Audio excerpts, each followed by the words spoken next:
Nós estamos realizando essa meditação, hoje Evangelho de Lucas capítulo 15, e eu tenho certeza que Deus vai te tocar nessa palavra de hoje. Então, vamos meditar? Vamos pedir a direção de Deus. Ó Deus e Pai, que o Senhor venha cimentar a fé no nosso coração e que essa fé produza em nós a salvação, nos dê a paz. Em nome do Senhor Jesus. Amém. E chegavam-se a ele todos os publicanos e pecadores para o ouvir. E os fariseus e os escribas murmuravam, dizendo: Este recebe pecadores e come com eles. E ele lhes propôs essa parábola, dizendo: Que homem dentre vós, tendo 100 ovelhas e perdendo uma delas, não deixa no deserto as 99 e vai após a perdida até que venha achá-la. E achando-a, a põe sobre os seus ombros, rejubilando. E chegando a casa, convoca os amigos e vizinhos, dizendo-lhes: Alegrai-vos comigo, porque já achei a minha ovelha perdida. Digo-vos que assim haverá alegria no céu por um pecador que se arrepende, mais do que por 99 justos que não necessitam de arrependimento. Então, o Senhor Jesus agora vai falar 3 parábolas. E ela se destina especialmente a 3 grupos específicos. Essa primeira parábola se destina àquela ovelha que se perdeu. Ela estava junto com as outras ovelhas e ela se perdeu. Sabe um detalhe importante sobre a ovelha? É que a ovelha é diferente da cabra. Então, a ovelha ela é dócil, ela é totalmente dependente do pastor para comer, para beber. Ela é indefesa. Já a cabra não, a cabra já é diferente. Ela, por exemplo, ela consegue subir as encostas, ela consegue subir uma árvore para comer do seu fruto na árvore. Então, assim, a cabra ela é diferente em vários aspectos da ovelha. Então, quando essa ovelha se perdeu, olha o cuidado do pastor. Ele deixou lá aquelas 99 e ele saiu em busca daquela única ovelha que havia se perdido.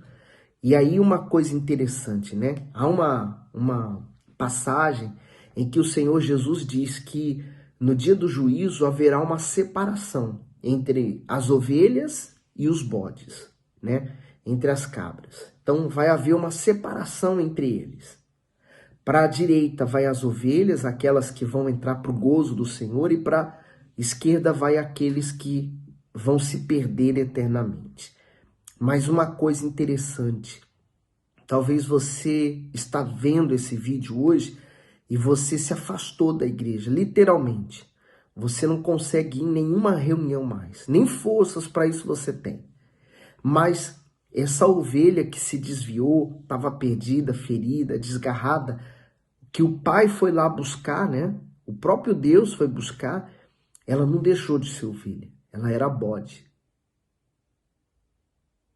Ela não deixou de ser ovelha, ela continuou sendo ovelha, e a ovelha desse pastor. Deus tem chamado você, de certeza que tem chamado você, para transformar a sua vida. Então, dê a oportunidade para Deus transformá-la. Só depende de você, está nas tuas mãos. Por isso que ele falou, olha no 7. Digo-vos que assim haverá alegria no céu por um pecador que se arrepende, mais do que por 99 justos que não necessitam de arrependimento. Por isso que o Senhor Jesus se reunia com pecadores, com prostitutas, com publicanos, pessoas que eram desprezadas naquele tempo, mas era para esses que Jesus veio. Já os fariseus, os doutores da lei, eles não precisavam de Jesus. Eles se garantiam no que eles faziam, então Jesus veio para salvar os pecadores. Se você é um pecador, seja bem-vindo ao time. Jesus está buscando você. No 8.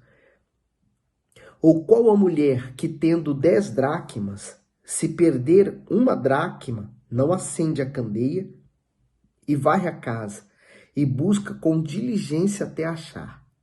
e achando-a, convoca as amigas e vizinhas, dizendo: alegrai-vos comigo, porque já achei a dracma perdida. Assim vos digo que há alegria diante dos anjos de Deus por um pecador que se arrepende.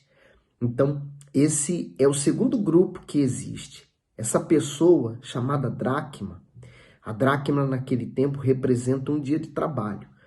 Essa dracma representa a pessoa que não saiu da igreja. Ela está dentro da igreja, ela continua vindo às correntes, ela continua vindo às reuniões, mas ela se perdeu, ela está perdida mesmo dentro da igreja. Ela não se afastou fisicamente da igreja, mas ela se afastou de Deus. É um estágio, né? Para a pessoa se afastar da igreja, primeiro ela precisou se afastar de Deus. Para a pessoa se afastar das reuniões, das buscas, da Santa Ceia, né? E virar as costas mesmo para a igreja, ela primeiro se transformou numa dracma perdida dentro da igreja. Quando ela fala assim que acende a candeia para poder procurar, naquele tempo as casas não era costume ter janelas para iluminar dentro, então era só mesmo a porta. Então precisava se iluminar, e veja que ela iluminou, varreu, procurou quando achou também. Quando aquele pecador reconheceu os seus erros e se voltou para Deus, houve alegria nos céus. Por isso que aquilo que você faz para Deus vai ter um grande impacto nos céus e na terra também. No 11. E disse: um certo homem tinha 2 filhos. E o mais moço deles disse ao pai: pai, dá-me a parte dos bens que me pertence. E ele repartiu por eles a fazenda. E poucos dias depois, o filho mais novo, ajuntando tudo, partiu para uma terra longínqua e ali desperdiçou os seus bens, vivendo dissolutamente. E havendo ele gastado tudo, houve naquela terra uma grande fome e começou a padecer necessidade. E foi e chegou-se a um dos cidadãos daquela terra, o qual o mandou para os seus campos a apacentar porcos. E desejava encher o seu estômago com as bolotas que os porcos comiam, e ninguém lhe dava nada. E tornando a si, disse: quantos empregados de meu pai têm abundância de pão, e eu aqui pereço de fome. Levantar-me-ei, irei ter com meu pai, e dir-lhe-ei: pai, pequei contra o céu e perante ti. Já não sou digno de ser chamado seu filho, faze-me como um dos teus empregados. Então quer dizer, primeiro, esse filho, ele desejou as coisas do mundo. Então, ele passou primeiro pelo estágio de dracma, né? Insatisfeito com o pai, chateado, vendo que ele poderia curtir mais a vida, aproveitar melhor a vida do que estar ali trabalhando com o pai. Então, o pai também não se esforçou em querer fazê-lo ficar ali ou mudar de ideia. Deu a herança e permitiu. Quando a Bíblia fala que ele saiu e foi para longe, sabe o que eu penso nisso? A pessoa, quando ela está angustiada, quando ela se sente culpada, quando ela está pesada, ela quer fugir de todos, mas uma coisa ela não consegue fugir, é de si mesma. Você pode ir em qualquer parte do mundo inteiro, você pode viajar o mundo todo, mas você não vai conseguir fugir de si mesmo, da culpa, da sua consciência. Talvez você fale: eu vou fugir daqui de onde eu moro, desse país, eu vou para outro país. Você pode até fugir para outro país, mas você não vai fugir de si mesmo. Veja que a condição dele depois foi ir trabalhar com porcos. Os porcos, para que você perceba, para o judeu, é pecado, não se come a carne de porco. Imagine trabalhar, não? Então a condição daquele filho pródigo foi na lama, no chão. Ele foi trabalhar para um homem que cuidava de porcos, quer dizer, significa o pecado quando nos envolve e nos suja, nos macula, que nos deixa diante da face do nosso Deus destruídos, de rastros. E ele, quando via as bolotas, para você entender, bolotas é aquela semente de alfarroba. Então ele via aquelas bolotas, os porcos comendo, e ele falava: meu Deus, mas nem isso eu tenho. Eles comem melhor do que eu aqui.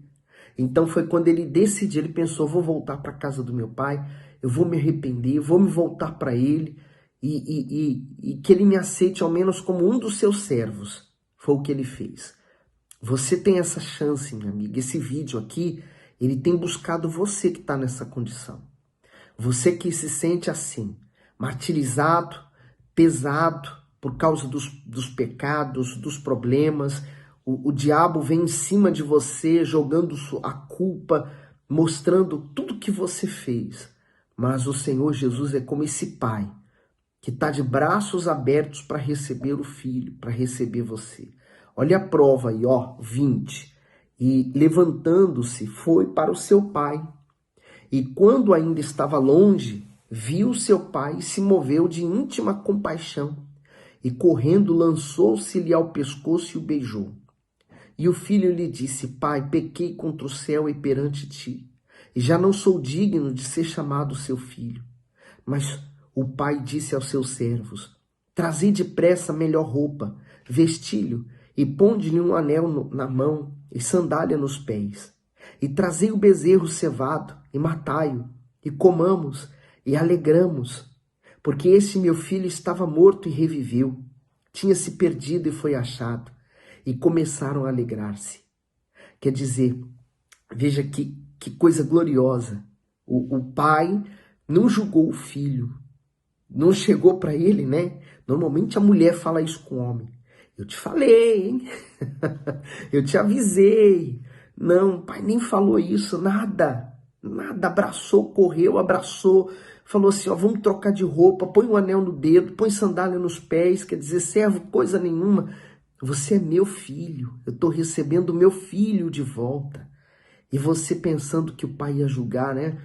Você pensando que o pai ia condenar, ia colocar mais peso. Pelo contrário, ele tirou todo o peso. Minha amiga, meu amigo, não demore. Ainda há tempo, tem chance. As nossas chances só se esgotam quando nós morremos. Mas você está tendo chance. Deus está falando, volta. Deus está dizendo para você, olha, volta. Volta porque tem chance, tem tempo. Minha amiga, volte. Há tempo, é hoje. Você pode fazer isso. Olha aí, ó, continuando, no 24, né? Olha o que o pai fala. Porque este meu filho estava morto e reviveu. Tinha se perdido e foi achado.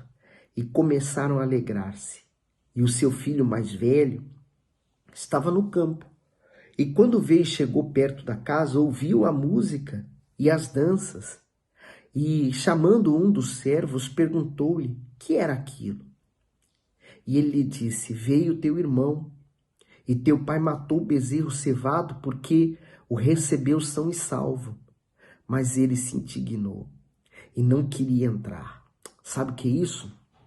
Às vezes a pessoa, ela se afasta e ela pensa assim: poxa, eu vou voltar para a igreja, mas todo mundo vai olhar para mim. Todo mundo vai me notar. Todo mundo vai apontar o dedo. Todo mundo vai isso, aquilo. Não foi diferente com o filho pródigo. Ele teve que assumir. Ele teve que enfrentar. Ele teve que ser forte para enfrentar tudo. Principalmente a acusação do irmão. Mas, olha o 29. E saindo seu pai, rogava-lhe que entrasse com ele. Mas respondendo ele, disse ao pai: eis que te sirvo há tantos anos, sem nunca transgredir o teu mandamento, e nunca me deste um cabrito para alegrar-me com os meus amigos. Vindo, porém, esse teu filho que desperdiçou os teus bens com as meretrizes, mataste-lhe o bezerro cevado. E ele lhe disse: filho, tu sempre estás comigo, e todas as minhas coisas são tuas. Mas era justo alegrar-nos e folgar-nos, porque esse teu irmão estava morto e reviveu, e tinha se perdido e achou-se. Quer dizer, o pai não olha para o que o filho fez. Aquelas pessoas que são nascidas da carne, elas não conseguem entender como o pai nos trata, né? Mesmo depois de tudo que aconteceu de ruim, de negativo, como que você vai perdoar aquela pessoa? Aquele que te fez tanto mal, como que você vai dar perdão para aquela pessoa? Ela não merece perdão. O fulano, a fulana não tem perdão pelo que ela fez. Mas, diante de Deus, Essa pessoa ela é perdoada quando se volta para Deus e se arrepende. E nós, quando somos nascidos de Deus, nós perdoamos, não guardamos mágoa, não conseguimos.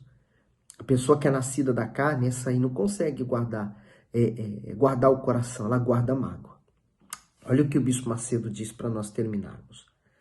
Sem nunca transgredir, o filho mais velho elogiava a si mesmo e se gabava dos seus serviços e da sua fidelidade. Ele teve porção dupla da herança do pai, contudo, agia com indiferença ao privilégio recebido. Esse filho representa toda a hipócrita classe religiosa da época. Afinal, assim como ele, escriba e fariseus praticavam boas obras, mas tinham a intenção de serem vistos e recompensados pelos homens. Assim eram incapazes de oferecer ajuda a um pecador. Dessa forma, os religiosos não entravam no reino de Deus e ainda queriam impedir os outros de entrar, pois ficavam irados quando o Senhor Jesus curava, libertava e perdoava as pessoas desprezadas por eles. Muito forte. Guarde seu coração, sua fé e siga em frente. Deus, ele tem cuidado de você. Fique com Jesus.